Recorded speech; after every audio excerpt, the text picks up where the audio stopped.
കൊച്ചി നഗരത്തിലെ പല സർക്കാർ സ്കൂൾ കെട്ടിടങ്ങളുടെയും സ്ഥിതി ദയനീയമാണ്. കുണ്ടന്നൂർ JB ബേസിക് പ്രൈമറി സ്കൂളിലും കത്രിക്കടവ് കേന്ദ്രീയ വിദ്യാലയത്തിലും എരൂർ KM UP സ്കൂളിലും കാലപ്പഴക്കം ചെന്ന കെട്ടിടങ്ങൾ പൊളിച്ചുമാറ്റാതെ കിടക്കുകയാണ്. സർക്കാർ സ്കൂൾ കെട്ടിടങ്ങൾ പൊളിക്കുന്നതിലെ നടപടിക്രമങ്ങൾ നീളുന്നതാണ് കാലതാമസത്തിന് കാരണമെന്നാണ് സ്കൂൾ അധികൃതർ പറയുന്നത്.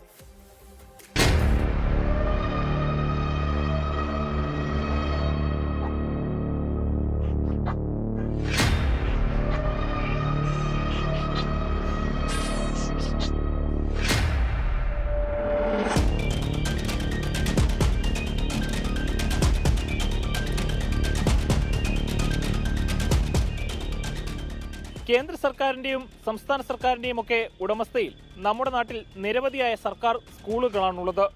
ഇവയിൽ പഠിപ്പിക്കുന്ന പാഠ്യപദ്ധതിയുടെ കാര്യത്തിലോ അധ്യാപനത്തിന്റെ കാര്യത്തിലോ ഒന്നും ആർക്കും ഒരു തർക്കവുമില്ല. പക്ഷേ ഈ സ്കൂളുകളിൽ ഇപ്പോഴും ഉപയോഗശൂന്യമായി കിടക്കുന്ന, അങ്ങേയറ്റം കാലഹരണപ്പെട്ട് കിടക്കുന്ന നിരവധിയായ കെട്ടിടങ്ങളാണുള്ളത്. ഇതുയർത്തുന്ന അപകട ഭീഷണി വളരെ വലുതാണ്. ഇന്നലെ രാത്രിയാണ് തൃപ്പൂണിത്തുറ എരൂരിലെ ഗവൺമെന്റ് KM UP സ്കൂളിന്റെ ഉപയോഗശൂന്യമായ കെട്ടിടത്തിന്റെ ഒരു ഭാഗം തകർന്നു വീണത്. 4 വർഷത്തിലധികമായി ഉപയോഗശൂന്യമായി കിടക്കുന്ന കെട്ടിടമാണ്. മുൻപ് കുട്ടികൾക്ക് വേണ്ടിയുള്ള ഉച്ചഭക്ഷണം പാകം ചെയ്തിരുന്നത് ഇവിടെയായിരുന്നെന്നും ആക്ഷേപമുണ്ട്. 1 വർഷം മുൻപ് കെട്ടിടം പൊളിച്ചു നീക്കണമെന്ന് നഗരസഭയോട് നാട്ടുകാർ അപേക്ഷിച്ചിരുന്നു. എന്നാൽ നടപടിയുണ്ടായില്ല.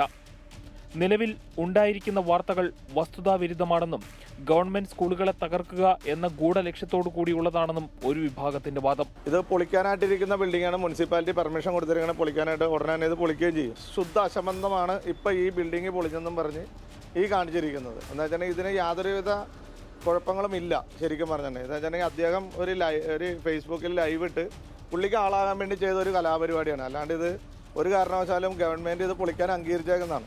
നാളെ തന്നെ കാലഹരണപ്പെട്ട കെട്ടിടം പൊളിച്ചു നീക്കുവാൻ നടപടികൾ സ്വീകരിച്ചതായി അധികൃതർ അറിയിച്ചു.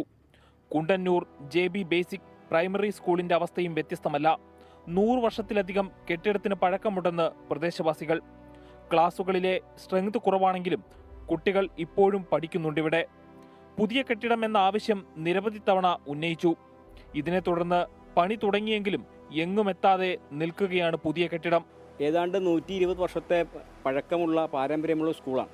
ഈ സ്കൂൾ കെട്ടിടം നാശോന്മുഖമായതിനെ തുടർന്ന് ഇവിടുത്തെ PTA-യുടെയും അതുപോലെ തന്നെ പരിസരവാസികളുടെയും ഒക്കെ ആവശ്യത്തെ തുടർന്നാണ് പുതിയ ഒരു ബിൽഡിംഗ് ഇവിടെ പണിയണം.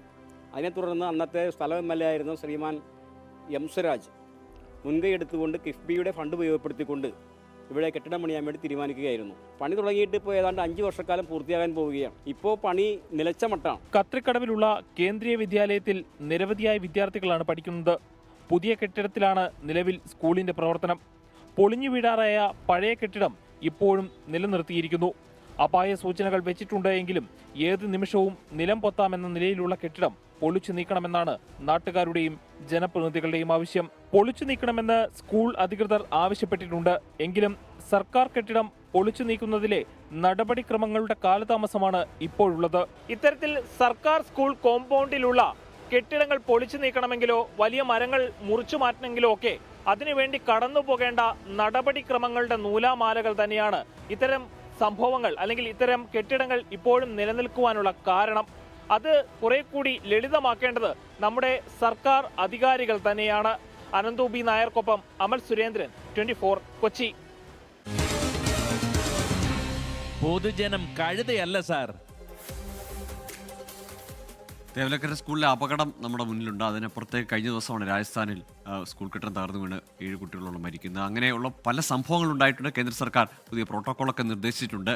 അതിനനുസരിച്ച് സുരക്ഷാ പരിശോധന നടത്താൻ നിർദ്ദേശവുമുണ്ട്. അപ്പോഴാണ് ഈ കെട്ടിടങ്ങൾ അങ്ങനെ നോക്കുകുത്തിയായി നിൽക്കുന്നത്. അധികാരികൾ ഇടപെടട്ടെ. കുട്ടികളുടെ ഭാവിയും ജീവനും ഒക്കെ സുരക്ഷിതമാവട്ടെ. ലോകത്തെവിടെയായാലും ഏത് സമയത്തും 24 വാർത്തകളും ഓഗ്മെന്റഡ് റിയാലിറ്റി പാക്കേജുകളും എക്സ്പ്ലെയിനറുകളും വിശദമായി കാണാൻ ഞങ്ങളുടെ YouTube ചാനൽ നിങ്ങൾക്ക് സബ്സ്ക്രൈബ് ചെയ്യാം.